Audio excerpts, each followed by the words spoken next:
J'ai trouvé plusieurs vidéos qui parlent de la fameuse pénurie. Écoutez ça. Mon collègue, on discute aujourd'hui et quelque chose est apparu auquel je n'avais pas vraiment pensé quand mon père m'en a parlé. Il travaille dans le secteur agricole depuis plus de 40 ans. Cette année, les agriculteurs se voient proposer 1,5 fois la valeur de leur culture pour les détruire. Le gouvernement fédéral leur dit également qu'ils ne recevront pas de subventions pour l'agriculture s'ils refusent de détruire leur culture. Qu'est-ce que cela signifie? Cela signifie que l'agriculteur ne peut pas se permettre de vous fournir de la nourriture en fonction des taxes que le gouvernement lui prélève si le gouvernement ne lui rend pas l'argent de ces taxes pour vous fournir de la nourriture.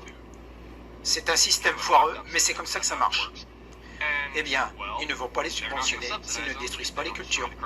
Ils paieront plus ce qu'il vaut et ils veulent qu'ils les détruisent. Et ils auront toujours leur subvention. Ils essaient de créer une pénurie alimentaire. Nous avons 8 mois pour obtenir notre propre approvisionnement alimentaire.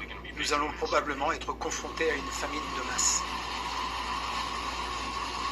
Le gouvernement paie les agriculteurs pour qu'ils détruisent leur culture. Et la réponse simple à cette question est oui, ils le font. Au début, j'ai entendu dire que le gouvernement payait les agriculteurs pour détruire leurs récoltes. J'ai pensé que c'était un tas de conneries. Eh bien voilà, nous avons reçu notre avis de destruction l'autre jour. Donc en gros, il y a 2 options pour détruire la récolte. Le gouvernement pourrait voler sur l'agent orange et nous pourrions détruire manuellement la culture nous-mêmes. On a mis trop de sang, trop de sueur et de larmes pour les laisser détruire. Alors on a décidé de le faire manuellement nous-mêmes. En gros, ça disait que si on utilise une tondeuse à gazon pour détruire la récolte, nous pourrions recevoir 600 $ de plus par hectare. C'est quelque chose qui a à voir avec la faible empreinte carbone, ou quelque chose comme ça. Alors c'est ce que nous faisons. J'ai reçu ma lettre hier. La lettre qui vous demande de détruire quelques récoltes. En plus d'une lettre que j'ai dû signer, j'ai reçu un paquet certifié qui contenait ces 2 classeurs. Et bien sûr, ce classeur a 3 anneaux sur la façon de procéder pour se débarrasser correctement de ces récoltes. Et comme vous pouvez le voir, c'est du papier gouvernemental. Et comme vous pouvez le voir, voici la zone touchée dans ma section du comté la plus proche de la ville. Et bien sûr, vous ne pouvez pas fuir de là où vous vivez.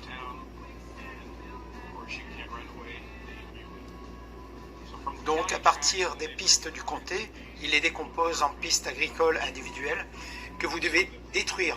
Et vous pouvez voir la récolte ou le champ.